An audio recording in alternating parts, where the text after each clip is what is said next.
The Crowning of Dreaming John of Grafton by John Drinkwater. 1. 7 days he travelled down the roads of England, out of leafy Warwick lanes into London town. Grey and very wrinkled was Dreaming John of Grafton, but 7 days he walked to see a king put on his crown. Down the streets of London he asked the crowded people where would be the crowning and when would it begin. He said he'd got a shilling, a shining silver shilling, but when he came to Westminster they wouldn't let him in. Dreaming John of Grafton looked upon the people, laughed a little laugh, and then whistled and was gone.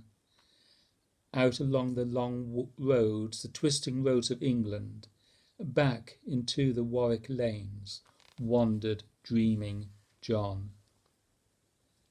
2. As twilight touched with her ghostly fingers all the meadows and mellow hills, and the great sun swept in his robes of glory, woven of petals of daffodils, and jewelled and fringed with leaves of the roses, down the plains of the western way, among the rows of the scented clover, Dreaming John in his dreaming lay. Since dawn had folded the stars of heaven, he had counted 100 miles and 5, and now with a vagabond heart untroubled, and proud as the prosperous man alive, he sat him down with a limber spirit that all men covet and a few may keep, and he watched the summer draw round her beauty, the shadow that shepherds the world to sleep. And up from the valleys and shining rivers, and out of the shadowy woodways wild, and down from the secret hills, and streaming out of the shimmering undefiled wonder of sky that arched him over, came a company shod in gold, and girt in gowns of 1,000 blossoms, laughing and rainbow aureoled. Wrinkled and grey, and with eyes of wonder, and soul beatified, Dreaming John watched the marvellous company gather, while over the clover a glory shone. They bore on their brows the hues of heaven, their limbs were sweet with flowers of the fields, and their feet were bright with the gleaming treasure that prodigal earth to her children yields.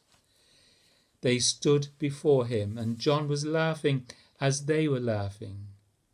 He knew them all, spirits of trees and pools and meadows, mountain and windy waterfall, spirits of clouds and skies and rivers, leaves and shadows and rain and sun, a crowded, jostling, laughing army.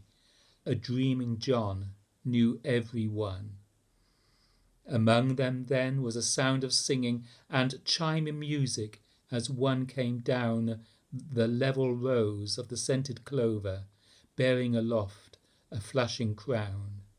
No word of a man's desert was spoken, nor any word of a man's unworth. But there on the wrinkled brow it rested, and Dreaming John was king of the earth. 3. Dreaming John of Grafton went down to London, saw the coloured banners fly, heard the great bells ring. But though his tongue was civil, and he had a silver shilling, they wouldn't let him in to see the crowning of the king.